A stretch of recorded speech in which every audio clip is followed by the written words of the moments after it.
Good evening, everyone. I think we'll probably wait another, maybe minute or so just to see if anybody else joins us, and then we'll get started. So if you haven't yet introduced yourself in the chat with your pronouns, please go ahead and do so.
Okay, just to respect everybody's time, because it is 6:05 p.m., running a little bit on clear time, as some of us might say, but all for the better to make sure people are included and that they're here. We will get started. So welcome to the Back to School Know Your Rights for Educators Supporting Your LGBTQIA+ students webinar, co-sponsored, as you can see, by a number of organizations. We have the American Civil Liberties Union of Texas, Out Youth, Texas Freedom Network, Human Rights Campaign, Lambda Legal, Texas State Teachers Association, and the Texas American Federation of Teachers, or AFT. So for those of y'all who are just joining us, we are asking folks to introduce themselves in the chat with their name and pronouns. We also have the wonderful Tez Figueroa here, who is managing all of the tech superstar here. So they will be helping to manage the chat. So my name is Natalie, or Nat Clifford. My pronouns are she and they. So again, welcome. We're so grateful that y'all are here, giving up time on your Thursday evening. The sponsors for this event are on the screen as mentioned, and if you need anything in the chat, feel free to put it there. We also do have a Q&A function for questions, which we will save at the end. But a huge thank you to y'all for being here and to all of our awesome sponsors. With questions, just to clarify again, the questions feature, you should click the Q&A button at the bottom of your screen, and that way you'll be able to submit questions. We do ask that you refrain from disclosing too much personal information, because we want to be sure to protect everyone's privacy and information as much as possible. If you have a really specific question, we ask that you reach out to the Lambda Legal Helpline or the ACLU, of Texas Legal Intake for more help, and we will be putting that information in the chat shortly. So I think we're ready for the agenda, so we can let y'all know what to expect for the next slide. Thank you, and we hope you enjoy the rainbow agenda we have here. So first, we're going to start with welcome and some resources so that you all are introduced to some great websites and organizations across the state. We'll do an introduction to the organizations that are here this evening. We will then move into the ABCs of LGBTQ+ from the Texas GSA Network and Out Youth. We'll share an educator perspective on these issues, then move into the legal landscape with the ACLU of Texas and TSTA, and then we will close out with Q&A and a review of the resources. And we're going to build in plenty of time for that, because we know there are things that people may want to discuss. And Tez, as you can see, has just put a link to resources in the chat, so feel free to peruse that as we move along. So I think we'll move into the resources now. Welcome again. We recognize that this is a very challenging time for educators, so we really appreciate everyone making space in your schedule to be here. In a time when so many people, unfortunately, are leaving the profession, we really want to work to support you all in the work that matters, which is to build safe, inclusive, and just schools for all students that respect the dignity and humanity of everyone. And so we do, again, emphasize how much we are grateful that you are here. We're going to move into some of the resources that those of us that have worked together as a team to create this webinar would recommend. It's plenty of things that will be very helpful. On the next slide, we will show y'all, and then that will be shared as well as a document. So a couple of reminders, put your name in the chat. I think we went through that already. Thank you, Tez. So here are the resources that are going to be all in one document. I believe it's a document that Tez has placed in the chat. So feel free to open that. A couple of things. So NEA is a National Education Association. So one of the largest labor unions in the country, about 3 million strong, I believe. So they have a great page about what educators should know about LGBTQ+ rights. We have also the Texas Educator Code of Ethics, TexasTransKids.org, TexasGSA.org, which is the Texas GSA Network, ACLU Students' Rights Hub, the Lambda Legal Help Desk and Helpline, Human Rights Campaign, Welcoming Schools Kit, Equality Texas Request for Support, a lesson plan toolkit from the Human Rights Campaign, GLSEN's inclusive curriculum, as well as their lesson plans, and then the Texas Association of School Boards guidance. At the bottom, we also have the links to join your union. The two largest, most active unions here in the state of Texas and in the country are Texas State Teachers Association and Texas American Federation of Teachers. There are links in that, and we will be going over why it's so important to join a union a little bit later in the presentation. So feel free to peruse that. And if you're just joining us, again, thank you for introducing yourself in the chat with your name and pronouns. So we'll do some quick intros with our organizations next. We'll go through all of the organizations participating on the next slide and just give a chance for them to share a little bit more. So we have the American Civil Liberties Union of Texas. Chloe and Brian, if y'all want to say a couple words real quick about ACLU. Hi, yes. My name is Chloe. My pronouns are she, her. I'm an attorney with the ACLU of Texas. So ACLU stands for the American Civil Liberties Union. Our Texas affiliate is one of the leading civil rights organizations here in the state. We work in the courts, in the legislature, and in the community to protect civil rights and individual liberty. And our mission is to be a guardian and promoter of freedom, justice, equality, and dignity of all people, particularly those who are still fighting to secure their full exercise of civil rights and liberties. Thank you all for joining. So happy to get to talk to you more later. Thank you, Chloe. We appreciate it. And we also have Brian from the ACLU helping out behind the scenes. So shout out to Brian. Next, we have Out Youth. Tez, if you'd like to share a little bit about Out Youth. Sure. Hey, everybody. My name is Tez Figueroa. I use they, them, and ella pronouns in Spanish. I'm the Advocacy and Education Coordinator at Out Youth, and I'm also the Texas GSA Network Coordinator under Out Youth.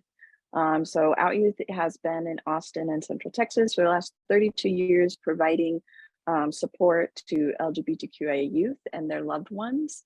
And Texas GSA Network has been around for some time. I'm saying that vaguely because it's kind of had like a fun little life. And we really try and provide support to genders and sexuality alliance clubs, whether that's navigating to resources like helping them with having someone listen to their discrimination case via ACLU, talking to great GSA sponsors like NAT, or just doing trainings for the students or the educators themselves. I'm really excited to be here. Thank you. As we really have a wonderful team of people that have put together this webinar. So next we have Portia Talley from Texas State Teachers Association. Portia, you want to say a little bit about TSTA? Yes, I'd be happy to. Texas State Teachers Association is the Texas affiliate of the National Education Association.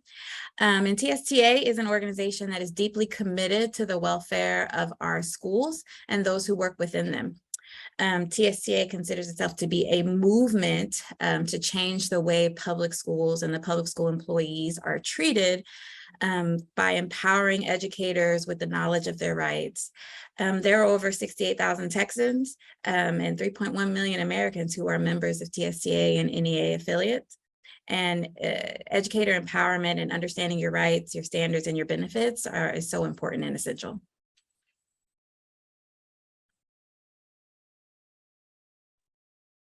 Thank you, Portia. So we do also have several organizations that have been essential in putting together this webinar, but are unfortunately not able to be present this evening. The first one is the Texas Freedom Network. So the Texas Freedom Network was founded in 1995. It's a nonpartisan grassroots organization of more than 150,000 religious and community leaders who support religious freedom, individual liberties, and public education. They're based in Austin, and they focus on monitoring far-right issues, organizations, money, and leaders. And so shout out to Adri Perez, who they were very instrumental also in helping with this webinar. I couldn't be here tonight. We also have the Texas American Federation of Teachers, or Texas AFT, which is another one of the largest fighting unions in the state of Texas, also very outspoken on this issue. Then we have Lambda Legal, which is a national organization committed to achieving full recognition of the civil rights of the LGBTQ community and everyone. And lastly, the Human Rights Campaign. And so we want to express our gratitude to all of these organizations for their support and their hard work and dedication in building up this webinar and inviting all of you. So we are going to transition, and I realize as we move into the ABCs of LGBTQ+, I'm going to introduce Tez, but I realized I didn't introduce myself, so just very briefly I will, and then I will introduce my friend Tez. My name is Natalie Arnott Clifford. Like I said, my pronouns are she and they, and I serve as the president of my local union, which is affiliated with TSTA. I'm located on the south side of San Antonio in the Harlandale ISD district. And now I have the pleasure of introducing Tez. Tez Figueroa uses they, them, ella pronouns as the Advocacy and Education Coordinator at Out Youth, as well as the Texas Genders and Sexualities Alliance Club Coordinator. As shared by Tez earlier, Out Youth serves Central Texas LGBTQIA+ youth and their allies with programs and services to better their lives. The Texas GSA Network is a statewide program connecting GSA clubs to each other in order to ensure the longevity of GSA clubs as safe spaces in Texas schools. We're so happy to have Tez here with us this evening. Thank you so much, Nat, and everybody in the audience. If you have any questions, please put them in Q&A, and I will kind of look at them and get through them through the time we have together. So yes, Out Youth, we've been around for a little while, and we, in these 32 years of being on the front lines of fighting for the mental well-being of LGBTQIA youth, we've kind of come up with our own ABCs, or a 101 of LGBTQIA2S+. And so I was asked to kind of give an overview, because one can never have too much education. I won't go too in depth, because I just have this feeling that this audience, if you're here, you're already pretty well educated, but hey, there might be something new. And I might ask for some audience participation, so just get used to that. I was a teacher for the last 3 years, and I miss it, so I'm going to just use all that nostalgia that I have on you. So just a little bit of history. We have this pretty cute acronym that just keeps growing and growing.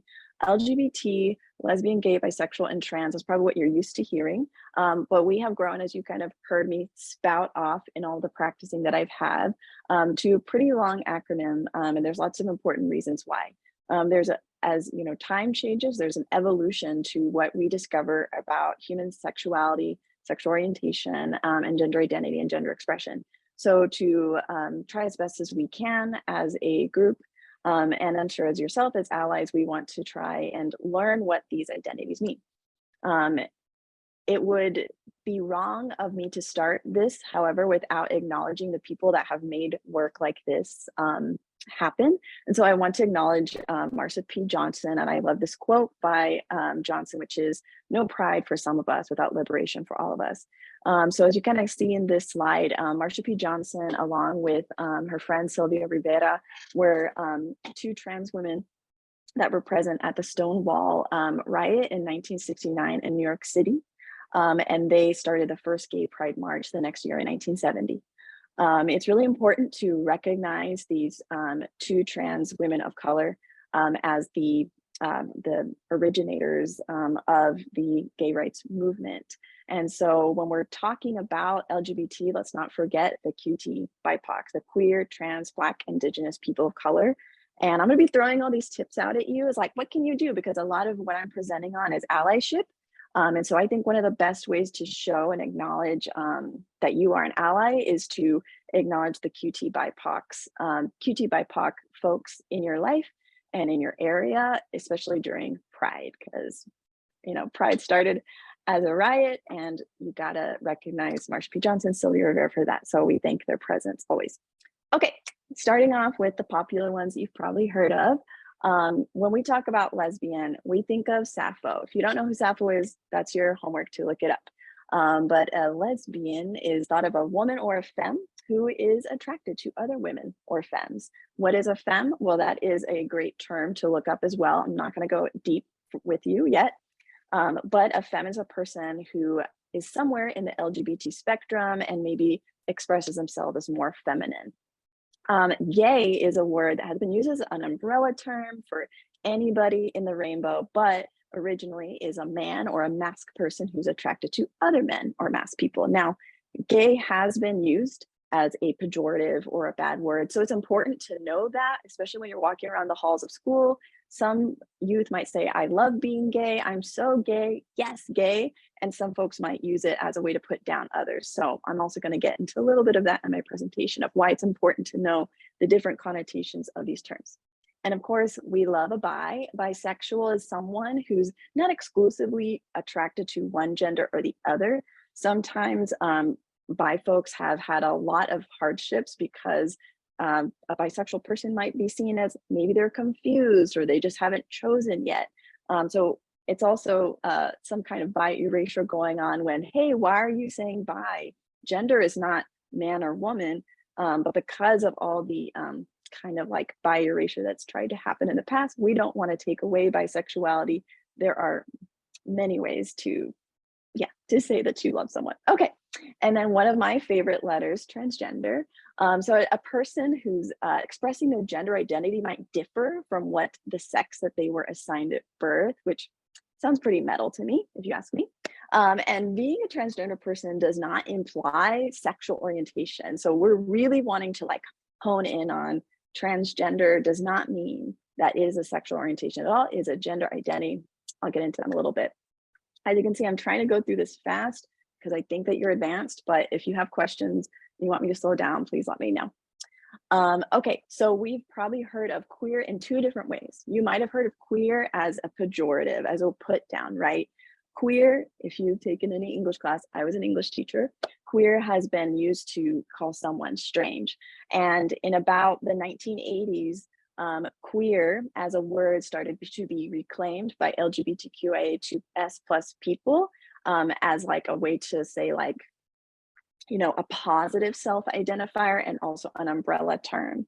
So it's also a great way for somebody to say, I don't really want to be pinned down in any letter of the LGBT, but I know I'm queer. But I just want you to keep in mind that if you hear, especially someone in the older generation might see queer and kind of bristle, it might hurt them because that was used as a slur. But these days it's used as a way to identify in the rainbow and also maybe to like feel powerful. Okay, then we got these I and A and 2S and the plus.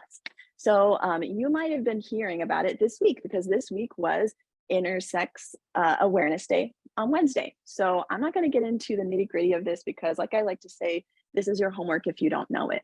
But intersex is a term for a variety of ways that a person might be born with sexual anatomy that doesn't fit male and female boxes. And if you ask me, if it doesn't fit into the box, that means that there's not a binary, right?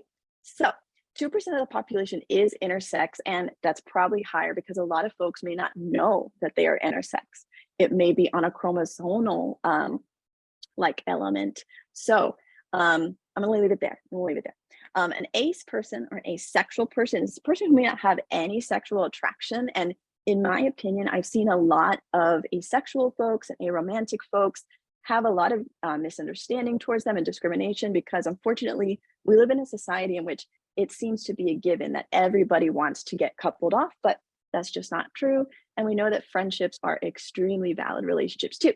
Okay, last but not least, these two. So a two-spirit person is a Native person's term to recognize individuals who possess or have roles of both genders. I myself identify as a detribalized Indigenous person, and I, in my Indigenous circle, identify as two-spirit. But just know that two-spirit is a general term. Not every single tribe has a two-spirit title for what they mean as someone who might identify with a gender outside of their Western sex assigned at birth. Okay, and last but not least, the plus. So, I mean, I love math, but I don't love math that much to like say that this is because we love math. Like obviously gays can do math. But this is supposed to show that there's so much more in the umbrella. And I'm just gonna list off a couple. I've got my notes on my other screen, so I'm looking away for a minute.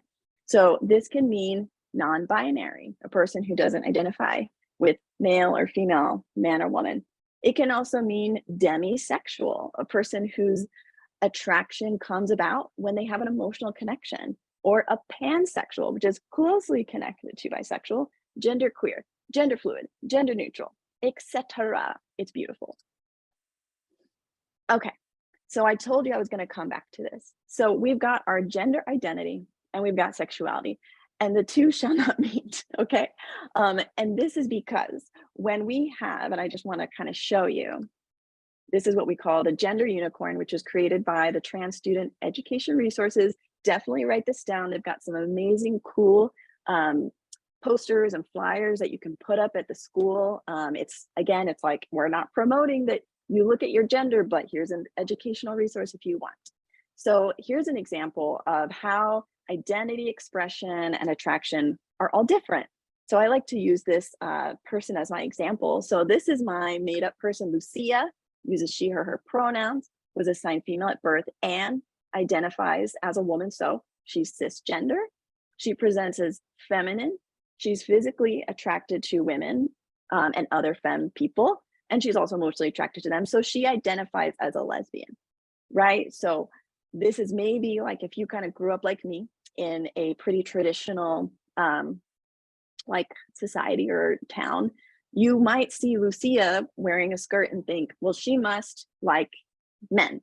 But we want to really like hammer home, especially when we're talking to our students, when they have these kind of assumptions about gender identity expression, that does not, sometimes it does, but sometimes, most of the times, it's going to go a little bit different when we really think about how that's different from sexuality. So this is like, again, I guess I'm a teacher and I love assigning homework, whatever. But I really want you to think and take a moment. What are your pronouns? What sex were you assigned at birth? And what is your gender identity? Now, remember, are you a woman, man? Are you a femboy? What? How do you express your gender? Are you wearing pants today? Are you wearing a skirt? And what makes you physically or emotionally attracted to another person? And how are these things important for people to understand who you are?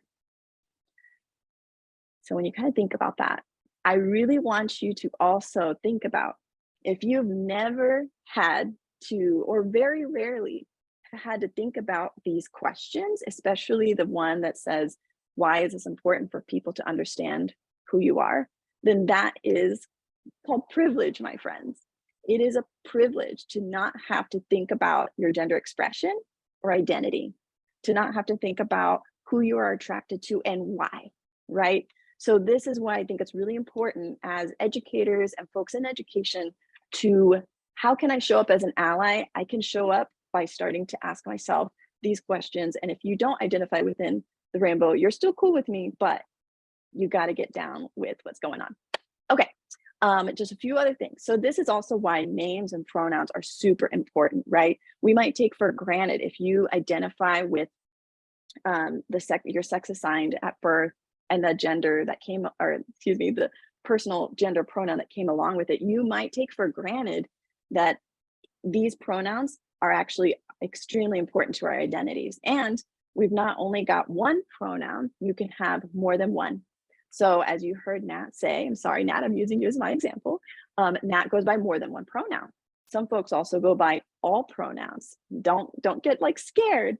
It's okay, right? What does all in one pronoun mean? How am I gonna handle that? You're gonna handle it like anything else. You're gonna take a breath and you're gonna educate yourself, and then you're gonna try those pronouns out, and you're gonna ask the person, did that feel right? Am I doing that correctly for you? How can I work with that? Okay, all right, I'm gonna take my breath. I'm gonna take a sip, and I'm gonna leave this little QR code up. So this is my personal resource page for y'all. So this is specifically for GSAs, but there might be other things that you are interested in looking at my resource page. So hopefully my little QR code thingy works. If not, I'll just add it to the document that I shared earlier.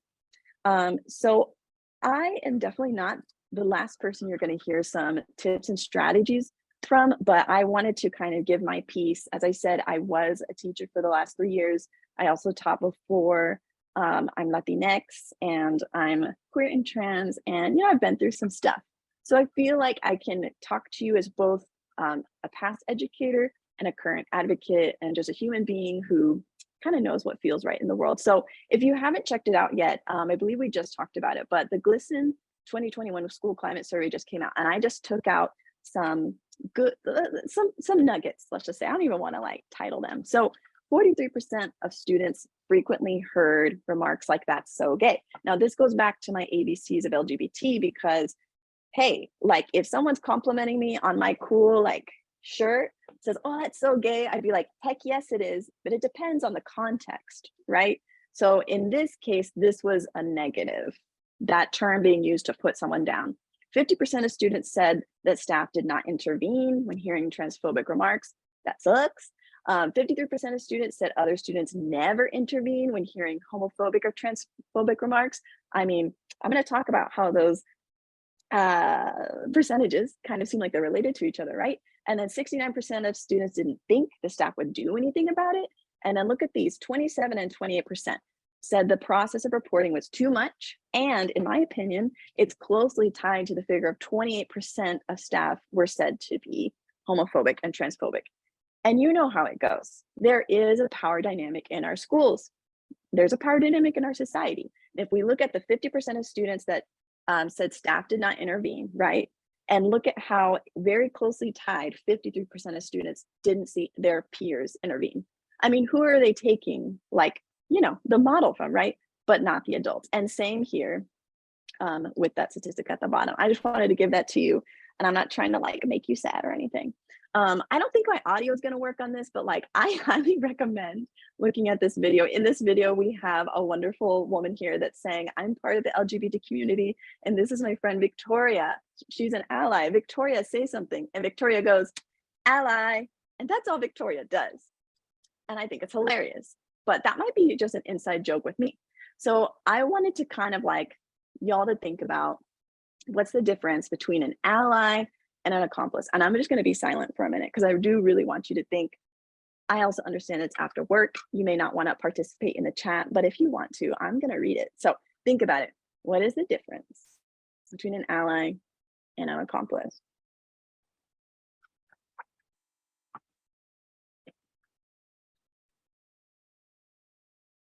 Okay, have you got your definition? Thank you, Nat. So as we saw, or as I told you, between the wonderful woman and her friend Victoria just saying ally. Ally is a bit passive, if you ask me. Ally has little to no risk. You're saying that you support this group, but you're not really maybe like coming out of your comfort zone. And I know that if you look up the dictionary definition of accomplice, you're going to see like images of like, I don't know, someone like robbing a house, and it's very much tied to criminality. But I appreciate this turn of Accomplice to showing up for historically excluded groups. And I even like, you know, again, turning something, yes, Ovidia, I love that. Not just a label you can use, yes. And a co-conspirator going with historic, like showing up with. So you see, because I was an English teacher, we see the preposition, I'm showing up for you versus I'm even showing up with you. I think of it very much as like, I'm going to the, you know, the school board testimony with you versus, you know, maybe I bought you a donut on your way there.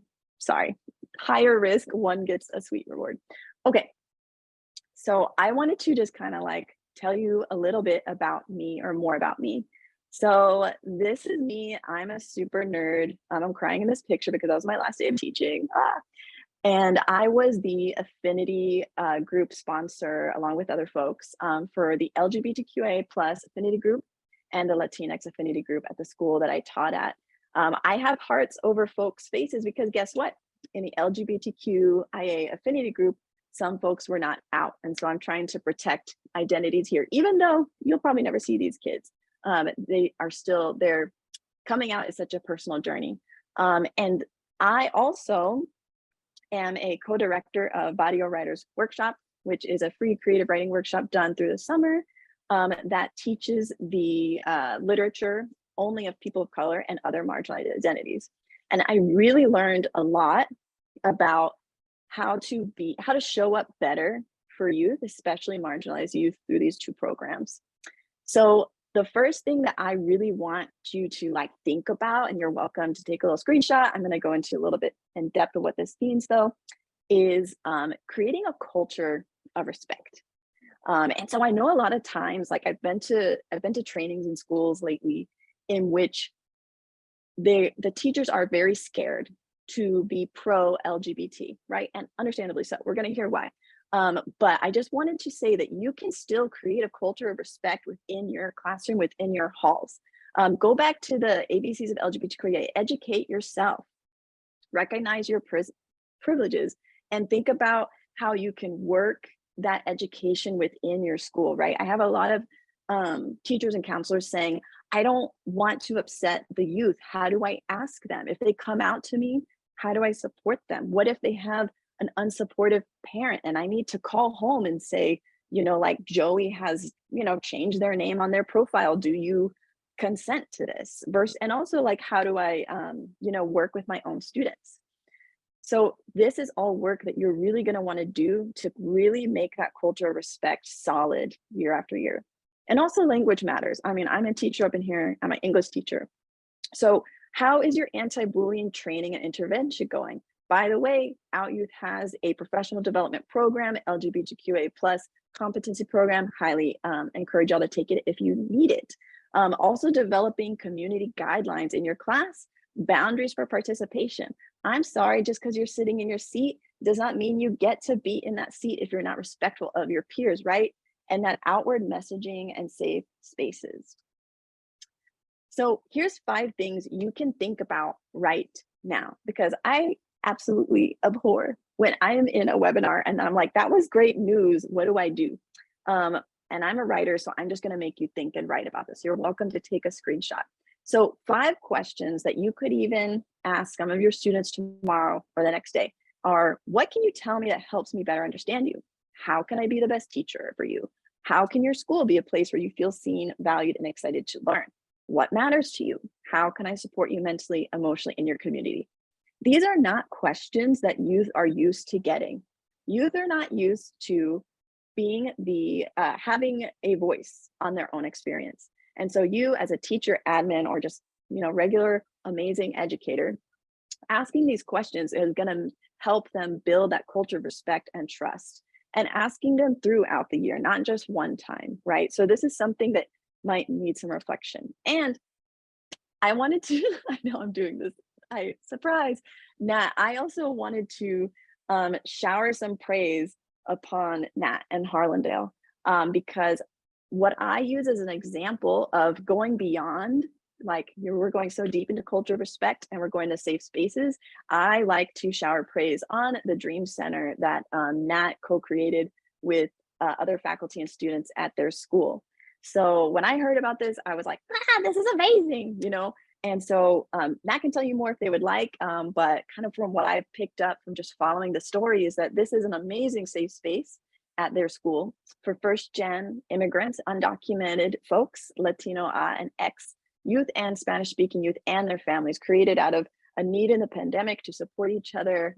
There's like support there, and Nat, you tell them more. And look at this beautiful mural that they have in this Dream Center. And I've seen it recently be decorated with Bad Bunny, and it looks amazing. And I just think that if every school had this idea of where could we have a safe space in which all students could come to rest, relax, and recharge and have fun. So on the outside, your safe space should or might look like something that's completely student-centered. Are you inviting students to make it with you?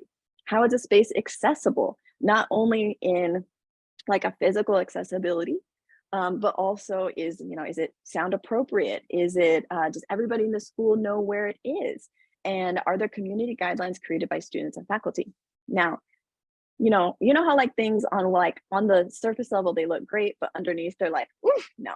So we really need to make sure that it feels safe. So these are just a couple of things that I've thought about. Certainly y'all have probably a lot of experience, but when we have a safe space, a youth will feel safe in how they're accepted for themselves. And I just want to kind of go out a little bit longer and say that these youth will feel welcomed no matter how they arrive. Isn't that so important, knowing that you can go somewhere and if you're crying, if you're like just like numb, that you will always feel welcomed. And this is an opportunity for signs, right? For like, maybe you want to have like a gender expression info sheet. Maybe you want to offer this safe space up to club meetings, clubs like the GSA clubs that may not feel safe meeting anybody anywhere else. Maybe this is a space where you do baking or crafting, whatever it is.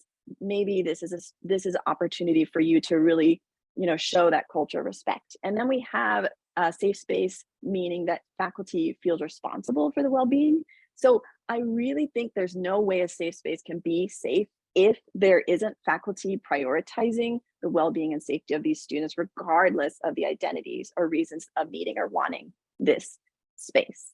And you're probably like, I'm here because I care about this, but that also means that maybe you and your department cares about this, but can you say 100%, maybe 85% even, that everybody in your department cares about making sure that all students feel safe? If you can't answer that, then this is a great opportunity for you to really work with your colleagues on that. And then a safe space is malleable. So a safe space really can be a space in which a student will put down their load, can recharge, they have fun, maybe they talk to a trusted adult, maybe their peers they connect with, and it's consistency, right? They're stable through the consistency of keeping this space malleable, open to what needs to be. Maybe there's resources like at Nat's space, maybe you've got some things that they can take home. We introduced comfort cabinets at different schools to have hygiene supplies. So that is another way. Again, this space is created by faculty and students. And for this reason, you do not need a therapist to run it. This is not a space to do your group therapy. Group therapy is great, highly recommended, of course, but it's really just important that that everybody has the buy-in there. Okay, last couple things I wanted to share is that from my from the work that I do with the GSAs, I wanted to just give you some almost like, these are verbatim quotes when I went to visit a GSA in Round Rock, which if you don't know is like a little bit above Austin. And it's a bit in a more conservative part of Austin. I know, you're probably like, what, the weird city? Yes, it's true. So one of the things that they said off the top, they said they call our GSA the Skittles Club. Now, if I said that, again, it would be funny, right? But because people who are like trying to put down the GSA are saying that, it starts to what is it called? Like, it's like a little pickaxe on the rock. And these students are feeling it daily, little attacks on their humanity. One said, my dead name is used to mock me. Or they take photos of us without our consent, and I've only seen them take photos of LGBT students. In this case, the students said they don't even share them. They just follow you around. And like, think about how harmful that would be to not know what's going to happen to that image and not be able to stop them from taking those photos. Another said that I'm a trans guy, and when I went to the bathroom, 2 guys were talking about jumping me. And someone said, if I correct someone, they get angry at me. And something that was kind of sad for me was when I file an incident report, it takes 1 to 2 days to be read. And if there's no teacher there to witness what happened, not much is done. I mean, just think about walking around the school with your bully or someone that's harassed you and nothing can be done for 1 to 2 days. I would not feel safe as an adult. That would not be okay. Why is it okay for these youth? All right, I'm just gonna kind of follow up with a couple more. So this is from the past GSA coordinator here, Frederick Heather's a badass. And Frederick said, seeing what a difference it makes for young LGBT youth to have a GSA on their campus, it's a place where they can be involved in community and be their true selves, gives me hope. Now, I need hope, y'all, and this is true. It gives me hope too, because it's their futures and the queer community, but it's also for the entire country. What I love about all this, it goes back to like QT BIPOC. When we have acceptance for one marginalized community, it usually floods over to others, right? When we do anti-racism training, that starts to make things a bit better for disabled folks. That starts to make things a bit better for LGBT folks. So when we really work at these issues, everybody can do better. And last but not least, I just want you to feel empowered that you just existing is something radical. And if you can, if it is safe to, you existing as your authentic self is going to plant a seed in someone else's mind. Now, here's like my Mexican mom coming out, but what will that seed grow in that person's mind? And I know this is like, oh, don't put this on me, Tez. That's a lot of responsibility, but it's true. You do have a lot of responsibility as an educator and you know it. And so when I was going through my halls and oh gosh, there was one class in which a group of young boys kept misgendering me. And honestly, I was super tired, super overworked. And some days I just wouldn't correct it. But then the next year, the same thing was happening. And I had 3 non-binary students in one class. And I was like, this is amazing.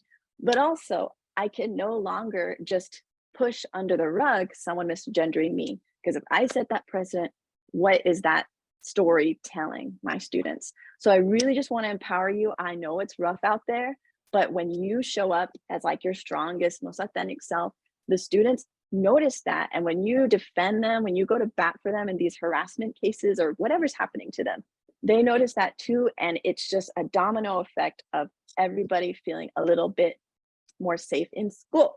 Okay, I'm done. But here's my email. Here's my work cell. Yes, you can text me. That's honestly the best way.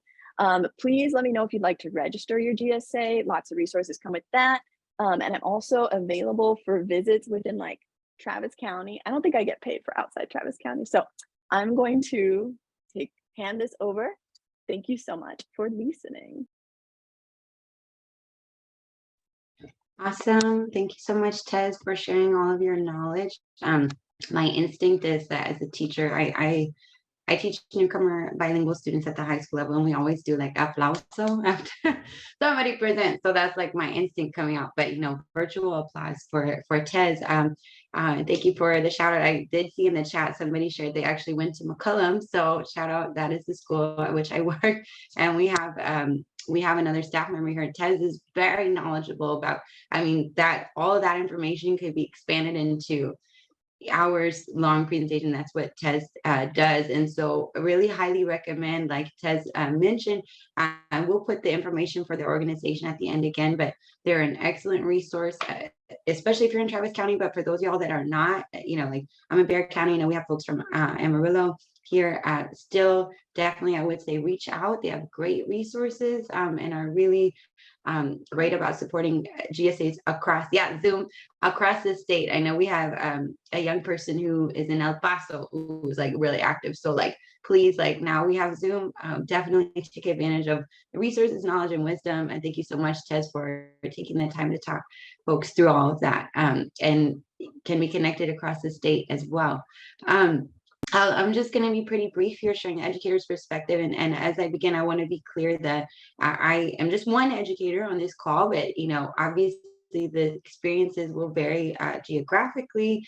Like I said, I know we have for sure folks from Amarillo, Austin area, San Antonio, maybe some Houston folks. I'm not sure about El Paso. So geographically, there are differences even among school districts, and then obviously based on folks' identities and all of that.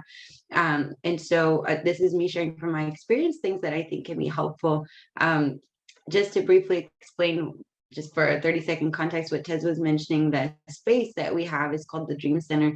Before I dive into this, it is a safe space that we created with the students, and they have ownership and leadership in that space because on the south side of San Antonio, there's a high population of immigrant and mixed status families and communities. And so we felt it was very important that like all students deserve a place to feel home at school and to feel safe and affirmed for who they are. And so definitely that's something that we want for LGBTQIA+ youth as well. And those intersect, of course, a lot of those identities.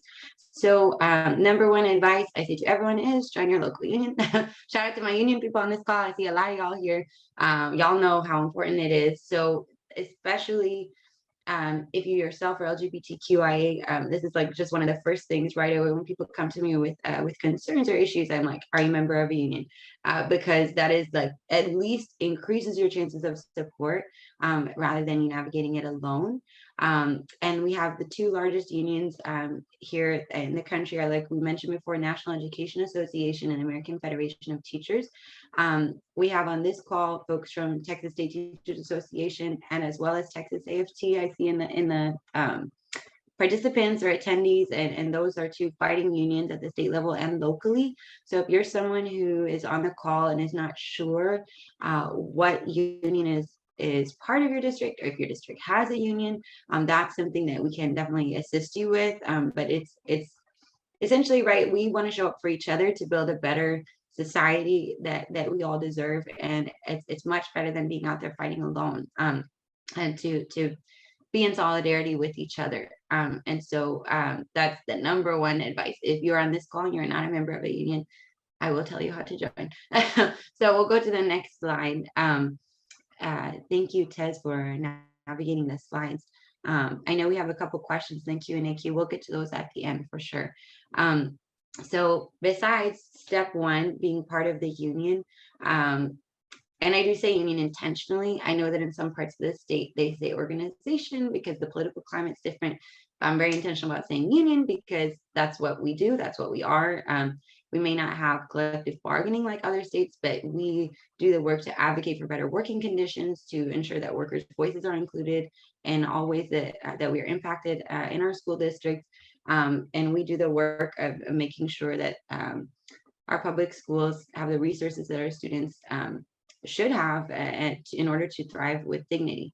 And so both of these organizations, both of these unions, TSTA, which is with NEA, and then AFT, are very vocal and active in speaking out about policies and support for LGBTQIA2+, or sometimes we say alphabet soup, like as Tez shared, the acronym and letters keep growing because there's just such a diversity, wonderful diversity of peoples and communities out there.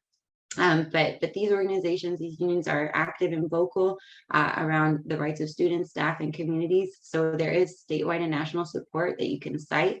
There are really excellent resources in that resource document we'll share again at the end. It's also very important to note that the Gender and Sexuality Alliance's creation of GSAs is protected under the Federal Equal Access Act. I'll put a link in the chat momentarily that explains why. Essentially what it means is that any school, any public school that receives federal dollars, which is all public schools, that allows for any extracurricular activities has to allow for the creation of GSA, because it's discriminatory if not. So I mean, if they allow any extracurriculars, they allow religious clubs, they have sports, they have other identity-based clubs, they have chess club, whatever it may be, and they have to allow the creation of GSA clubs. Now, I will say, based on my, my own experience and knowledge as an educator, as many folks on this call probably can also speak to, there can be resistance. That's why, remember, join a union. Your union can help you with that. I do put on here, I did put know and research the policies in your school district and always document things in writing, because if you try to create a GSA and you run into issues or resistance and people saying, no, we don't do that here, whatever they might say, I'm not even going to try to repeat the kinds of things I have heard, or maybe y'all have heard, but in other situations in other districts. But it's just very important to know your rights, right? And say, actually, did you know it's protected federally? And that's where we have folks from the ACLU also on this call who could also be of assistance. And because ultimately, my advice is always just as one educator on this call, that as long as we're able to always frame it that we are doing this for the betterment of students, for the benefit and the wellness, and that's our goal, is we want our students to be well, to be supported, to be happy, thriving, have resources, live with dignity. That is the justification. And there is a ton of research that's not new that shows how important it is to have the presence of a GSA at a campus. Even if not all students participate, just knowing it exists has an impact on bullying and the climate of the school. So those are my main key points. I just have the 2 slides, but I will put in the chat the links to join both TSTA and AFT, because again, depending on your district, there may be one or the other. I know locally in San Antonio, we collaborate a lot. The state and national level, they do as well. So it just sort of depends where you're at. But number 1, join a union. You need anything, I'm the president of my local union, and we have another local president, actually 2 on the call I see here, and we have a lot of union people on the call, actually. Well, shout out to all, there's a lot of union people here. You feel free to name yourself if you want in the chat. But those are my main takeaways, and I'm now going to introduce I think some really helpful information from both Chloe and Portia. But I'll introduce them and then I'll put that in the chat. So I will introduce Chloe. Chloe Kempfs, pronouns are she, her, and hers. She is an attorney at the ACLU of Texas. Her work focuses on defending and expanding the rights of LGBTQ+ people with a special focus on students. We also have Portia Talley. Pronouns are she, her, and hers. She is a staff attorney at Texas State Teachers Association. In this role, she provides legal advice in employment-related matters to educators. And prior to working to TSTA, she was a high school French teacher and basketball coach. So they have a wealth of knowledge they will share. And thank you so much to both of y'all for being here. Thank you, Nat. I'll kick off the legal portion. If we could go to the slide that says students' rights. So many of you here on this call are looking for ways to support your LGBTQ+ students' rights. And a really important factor in doing that is knowing what the rights are. And so I'm going to go over a few of the federal law and constitutional protections that your students have, but also that you have.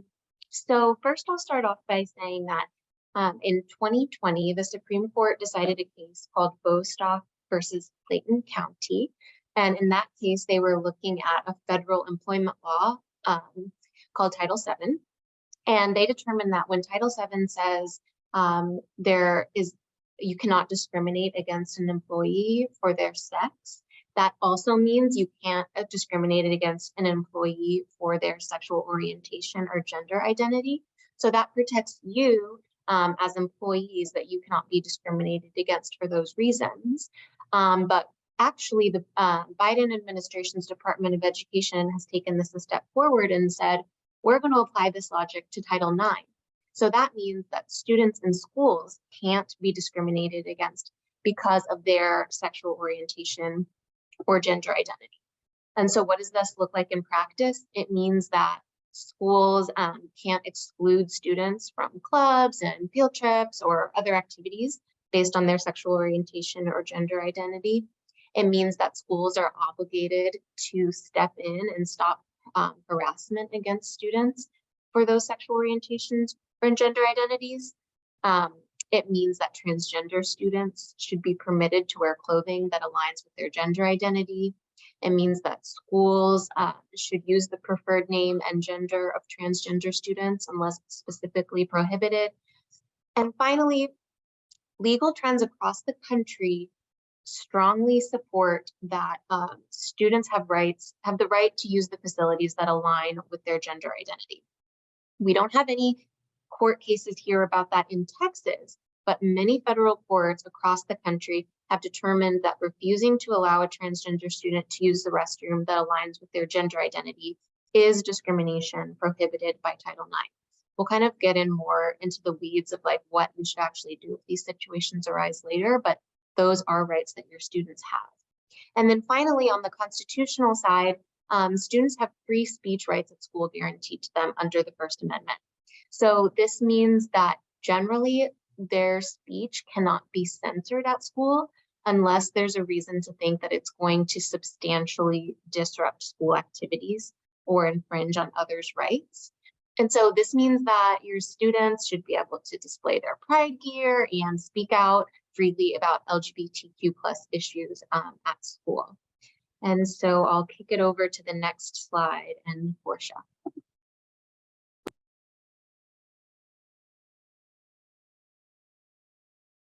Thank you so much, Chloe. I really enjoyed Tez's presentation, mostly because I think it kind of ties in really well with the Educator's Code of Ethics and looking at what you can do as a teacher and how your fears or maybe your conservativeness about whether or not you should sponsor a GSA or how you can support your students who belong in the community.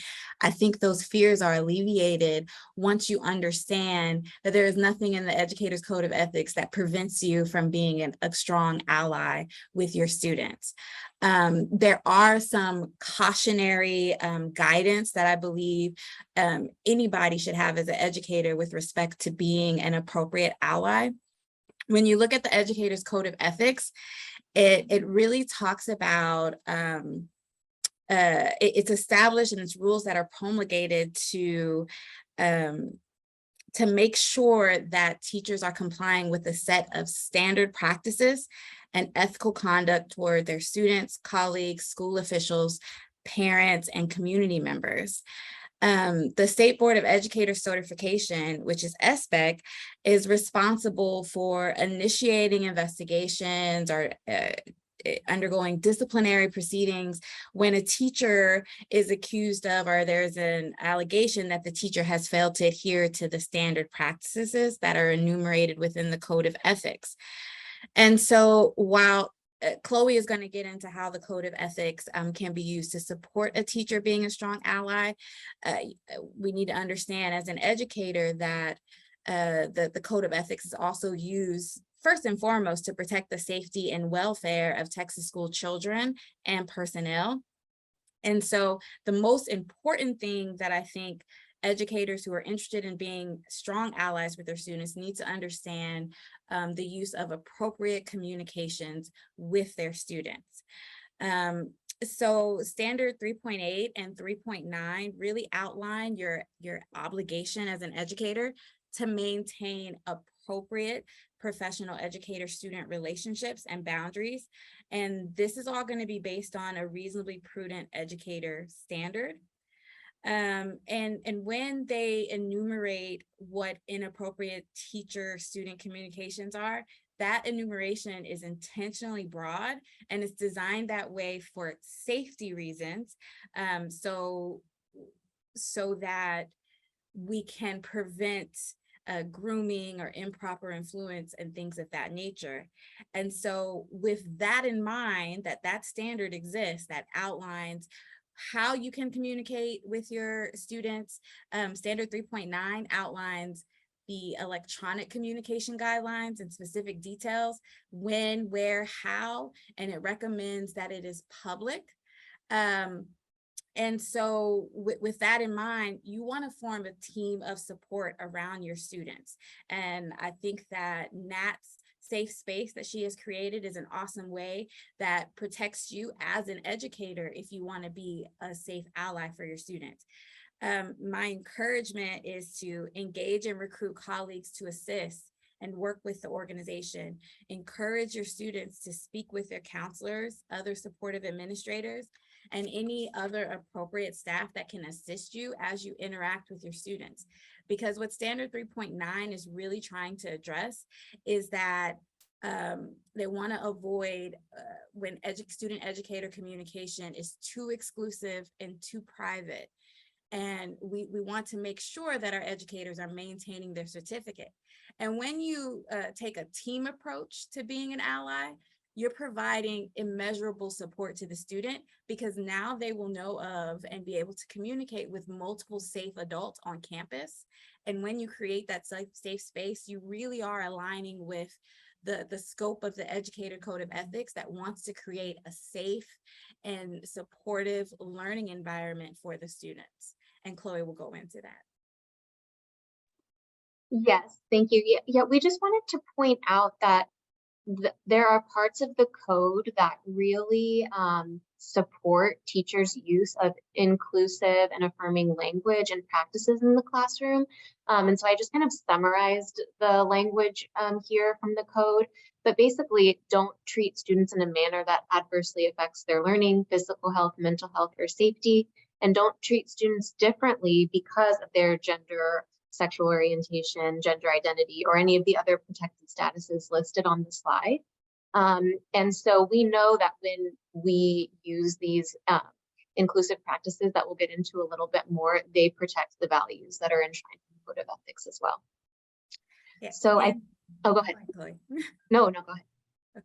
And to be inclusive and affirming, Tez outlined a lot of the supportive language that you can use within your classroom. You do always have to be mindful of district policy, and you want to consult your employee handbook as a guide, but you don't want to get caught in a gotcha moment. So it's your responsibility as a teacher to provide a safe and supportive learning environment, and to do as much as you can to make sure that the students aren't being subjected to an environment that will disrupt their learning. Because often when the way a teacher is managing her classroom is disruptive to the learning environment, that's usually a catch-all phrase that's used for teacher discipline. So it really serves to your benefit as an educator to really provide a safe and supportive environment for your students. Yes, and so an example, a basic thing a basic affirming practice in your classroom is to respect the student's request to use their preferred pronouns or a name that's different from their legal name. You can ask kind of all students at the beginning of the year what their preferences are as far as nicknames and things like that, so nobody feels singled out or excluded. But I'm sure everyone on this call has thought about that and has their own methods. Yes, and then when it comes to doing that at the beginning of the year, that builds a trusting relationship with your students in the classroom from the very beginning.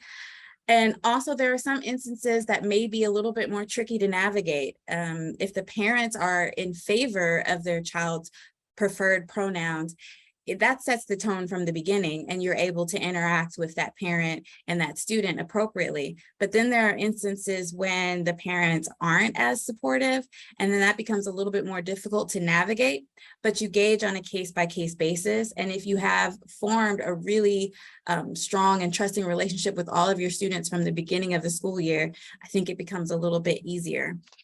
And just remember that as a teacher, your responsibility is to kind of maintain control of the classroom. And as I said, doing whatever is necessary to make the learning environment safe and productive.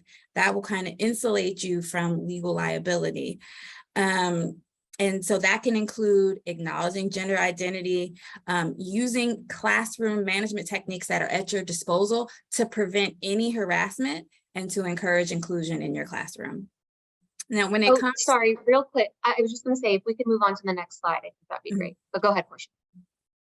And if you plan on posting a symbol of inclusion, such as a pride flag, sticker, or poster, it's really important to pay particular attention to the kind of the environment that you're already in on your campus. If you don't see any around anywhere, you don't see any educators posting similar items in their classroom, it may be to your benefit to consult your employee handbook to see if your handbook is silent with respect to your ability to do that. And then you may want to pull in some allies, your school principal or administrator in advance to address any concerns that they may have regarding your posting of that. And then if you run into any hurdles or obstacles, or in general, your school policy bars you or attempts to bar you from posting this inclusive language or these inclusive symbols within your classroom, that is where, as Natalie brought up, the being involved with a union is extremely important, because you can consult your union representative about how best to proceed.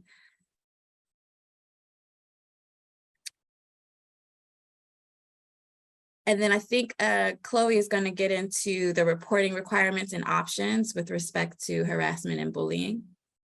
Oh, definitely. So, that's still on the same slides. Sorry.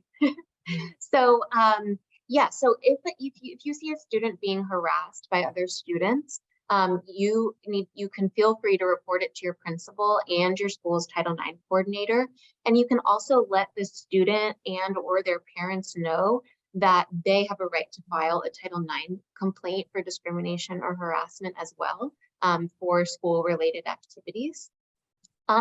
Also, there's been some questions lately about whether school district employees are legally obligated to report gender-affirming care as child abuse. And so I'll just give a quick backstory on this for those who might not know. So in February of this year, Governor Abbott sent a letter to the Department of Family Protective Services, DFPS, that said, DFPS, you need to investigate some forms of gender affirming care as potential child abuse. And the next day, DFPS said, okay, we're going to start our investigations.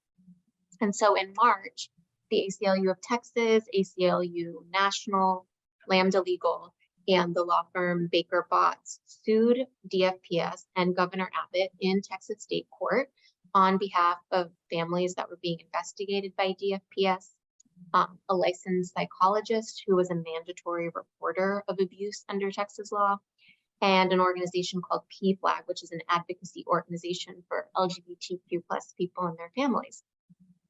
Since we filed that lawsuit in March, the team has won over, I think, 10 court orders at multiple levels of Texas State Court. But the cases are still ongoing, they're still pending. But what the courts have said so far is that Texas law hasn't changed. Gender affirming healthcare is still legal in Texas, and no one should report transgender youth just for receiving this care.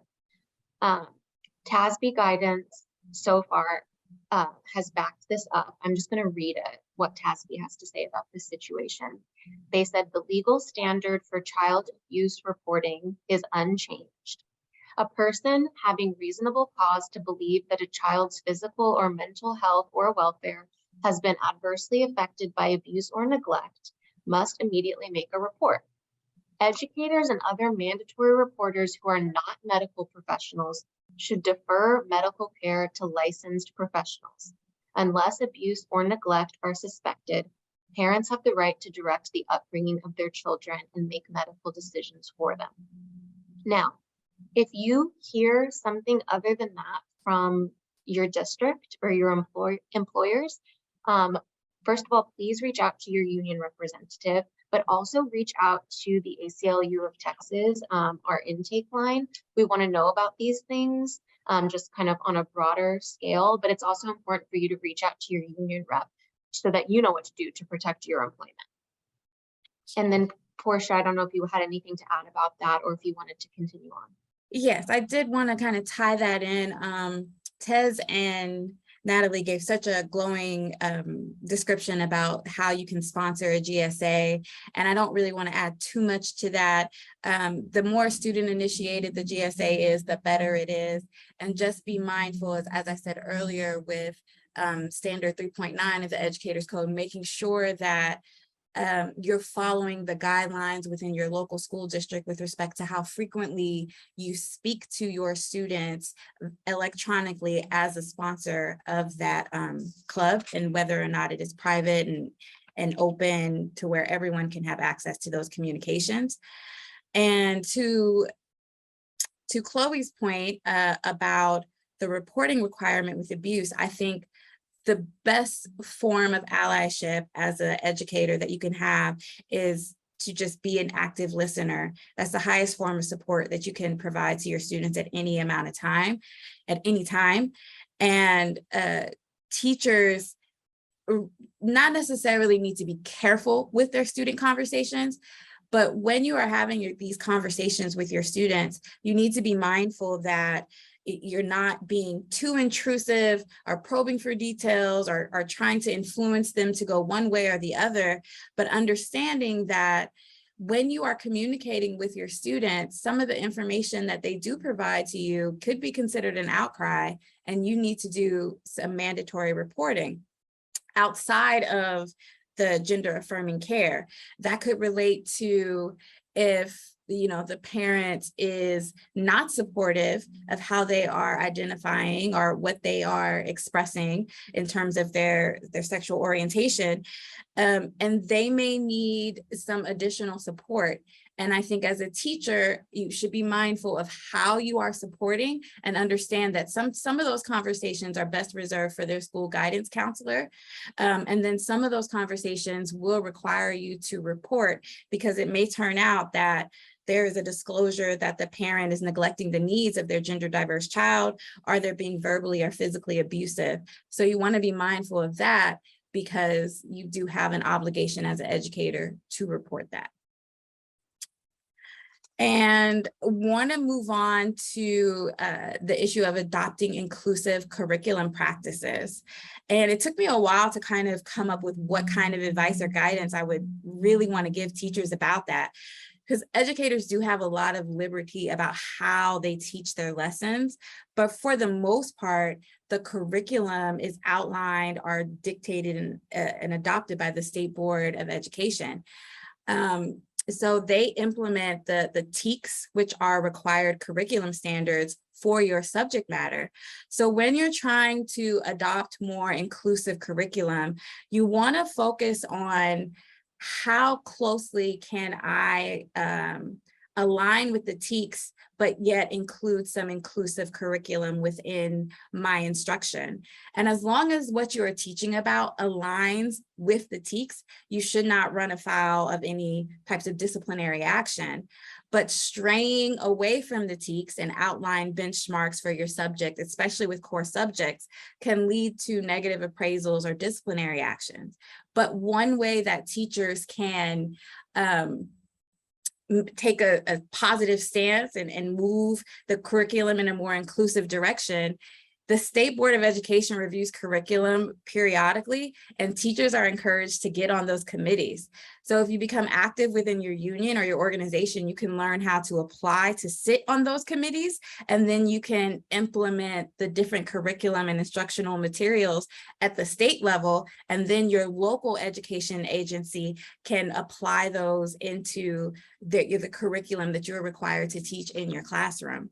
But another way you can do it without joining a committee and obligating yourself to more work is to pull your students in and do more research topics that are giving your students the freedom to pick who they want to talk about and what kind of notable innovations that people who belong within their community have made. And so the students can feel more have a sense of greater belonging within their community. So as a teacher, there are ways you can implement that inclusive curriculum, but you would just want to make sure that you don't stray too far from your TEKS and the required standard curriculum that you have to adhere to.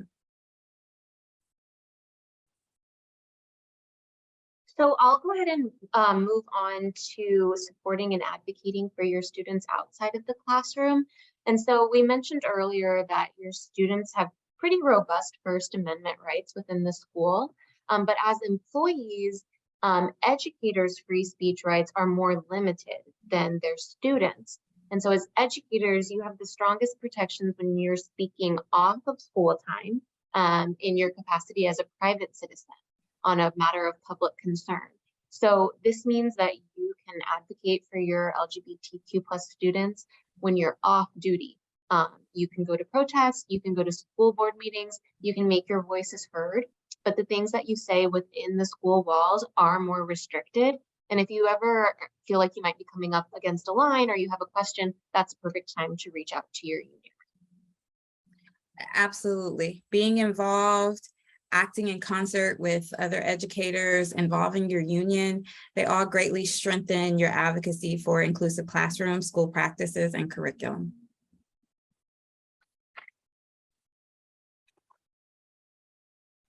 I think that's all we have, but yes, when in doubt, contact your union rep.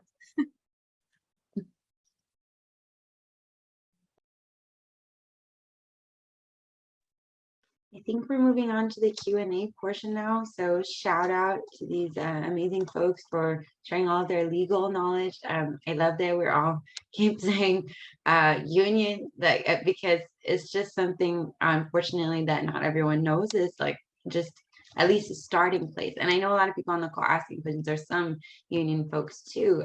We've been collecting the questions, so I think I'll pass it over. Okay, it says I'll read the questions out loud. Let's see here.